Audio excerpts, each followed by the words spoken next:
CPR, ठीक है।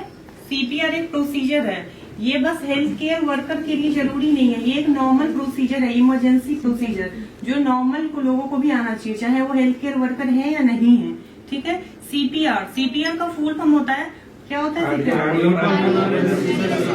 Exactly, cardio pulmonary रेसिस्टेशन, ठीक है। इसका स्टेप्स होता है 4 स्टेप्स। 4 स्टेप्स को हम लोग कैसे याद करते हैं? A B C D. ए से क्या होता है? एयर। बी से सी से डी से डिफिब्रिलेटर, ठीक है। तो सीपीआर प्रोसीजर हम लोग जब भी स्टार्ट करते हैं तो सबसे पहले क्या देखते हैं उसमें, जैसे कोई पेशेंट है, हम लोग जा रहे हैं कहीं पे, ठीक है, कोई क्लाइंट है जो कि जमीन पे ले डाउन हो गया, गिर गया, तो हम लोग सबसे पहले क्या करेंगे उसका? सबसे पहले हम लोग सीन सेफ्टी देखेंगे, ठीक है। जहाँ पे पेशेंट लेटा है या जहाँ पे पेशेंट ले डाउन है, तो सबसे पहले देखेंगे कि जिस जगह पे गिरा है वहाँ पे कोई करंट तो नहीं है, तो सीन सेफ्टी देखेंगे। जहाँ पे पेशेंट गिरा है हम लोग वहीं पे सीपीआर स्टार्ट नहीं करेंगे, ठीक है। सबसे पहले पेशेंट को एक स्टेबल पोजीशन में, स्टेबल प्लेस पे लेटाएंगे, ठीक है। उसके बाद हम लोग 3 फिंगर से हम लोग कहाँ का पल्स चेक करेंगे? Carotid pulse. Carotid pulse left side भी कर सकते हैं, राइट साइड। अगर तुम पेशेंट के राइट साइड हो तो जरूरी नहीं है कि लेफ्ट साइड जाके चेक करना, अगर राइट साइड हो तो 3 फिंगर से हम लोग यहाँ पे चेक करेंगे। अगर इसमें सेंसेशन हो रहा है तो ठीक है, नहीं हो रहा है तो लेफ्ट साइड जाके चेक करेंगे, नहीं हो रहा है तो कॉल फॉर हेल्प। सबसे पहले हम लोग इमरजेंसी में एम्बुलेंस को कॉल करेंगे। जब तक एम्बुलेंस हमारे प्लेस तक नहीं आता है हम लोग को वेट नहीं करना है, ठीक है। BLS basic life support start कर देना है, ठीक है। इसका रेशियो होता है 30:2। 30:2 का मतलब होता है 30 चेस्ट कंप्रेशन, 2 एम्बू, उसको ब्रीदिंग रेस्क्यू बोलते हैं, ठीक है। ब्रीदिंग रेस्क्यू तुम लोग माउथ टू माउथ भी दे सकते हो, अगर एम्बू बैग अवेलेबल है यहाँ पे ना। तो सबसे पहले हम लोग जब सीपीआर स्टार्ट करेंगे तो कॉल फॉर हेल्प, एम्बुलेंस को कॉल करेंगे। जब तक एम्बुलेंस हमारे प्लेस पे नहीं आता है, और एम्बुलेंस पे पैरामेडिक्स भी आते हैं हेल्प के लिए, तो वो लोग जब तक नहीं आते तो हम लोग as a health care worker CPR का स्टेप स्टार्ट कर देंगे 30:2 का, ठीक है। वहाँ पे 2 लोग अवेलेबल होंगे, क्योंकि जो सीपीआर देंगे वही फिर रेस्क्यू नहीं करेंगे ना, वो थक जाएंगे। तो जैसे 2 लोग हैं वहाँ पे, तो 30 अगर हम कंप्रेशन देंगे तो 2 रेस्क्यू ब्रीदिंग देगा, उसके बाद फिर 30 करेंगे। टोटल साइकिल हम लोग 120 करेंगे, 120 चेस्ट कंप्रेशन।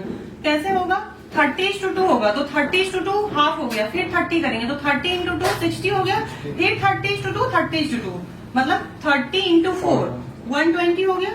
हर 30 चेस्ट कंप्रेशन पे 2 ब्रीदिंग रेस्क्यू करेंगे। अगर एम्बू बैग है तो बेटर है, नहीं है तो माउथ टू माउथ करेंगे। अंडरस्टूड?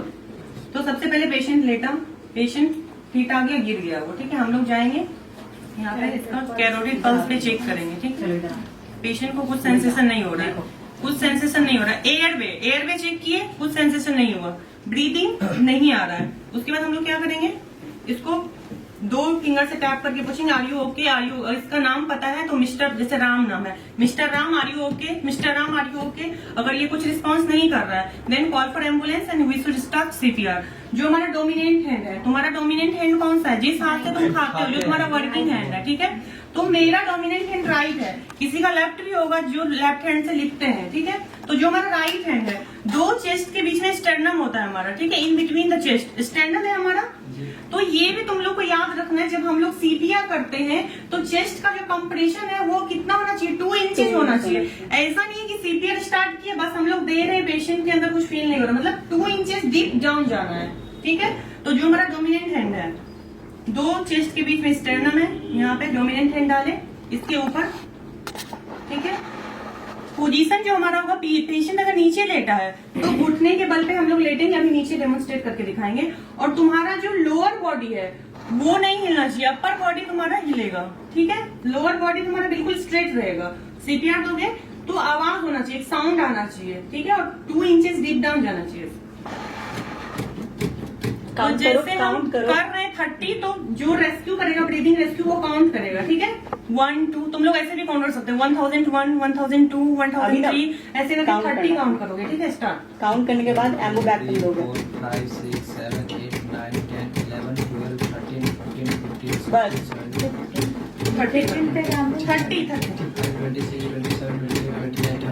30 करेंगे। उसके बाद एम्बू बैक करेंगे। पेशेंट का जो ये, इसको थोड़ा ले डाउन करेंगे, ठीक है।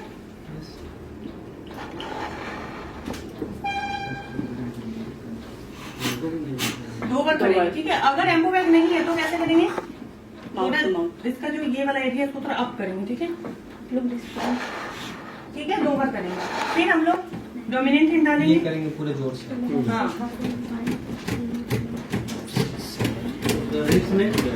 रीफ तो टूटता ही है सीपीआर में, जब तक रीफ नहीं टूटेगा तो सीपीआर का मतलब क्या है, रीफ तो टूटता ही है, ऑफ कोर्स।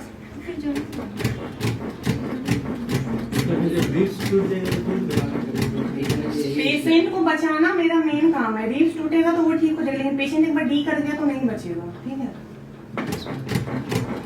तो 30 साइकिल करेंगे, 2 रेस्क्यू, फिर 30 साइकिल 2 रेस्क्यू। जब हमारा एक साइकिल कंप्लीट हो जाए मतलब 64 का, उसके बाद फिर इसको पूछेंगे आर यू ओके। तब तक अगर एम्बुलेंस हमारे पास आ गया, ठीक है, एम्बुलेंस आ गया तो हम लोग क्या करेंगे, पेशेंट को फिर कार्डियो के साइड में रेफर कर देंगे। अगर नहीं आया तो हम लोग फिर से 30:2 मतलब टोटल 120 साइकिल कंप्लीट करके फिर तब तक तो एम्बुलेंस आ जाएगा, हम लोग पेशेंट को रेफर। अगर मैम अगर सांस न चले तो, गिरा सांस न चले तो, सांस नहीं चलता तभी तो सीपीआर करते तभी तो हैं, CPR और जब चलेगा। सांस आ गया तो बंद कर देंगे, तभी भी कार्डियो को रेफर करेंगे। अगर सांस रहे तो सांस रहेगा तो सीपीआर क्यों देंगे, सांस जब आएगा तो सीपीआर करेगा। एयर में ब्रीथिंग सर्कुलेशन डिफिब्रिलेटर, ठीक है। अगर 120 साइकिल कंप्लीट हो गया हमारा, उसके बाद एम्बुलेंस भी नहीं आया, ठीक है, और पेशेंट रिस्पॉन्स भी नहीं कर रहा है, तो अगर तुम्हारे पास डिफिब्रिलेटर है अवेलेबल तो तुम उसको चेस्ट कंप्रेशन करोगे डिफिब्रिलेटर से, ठीक है।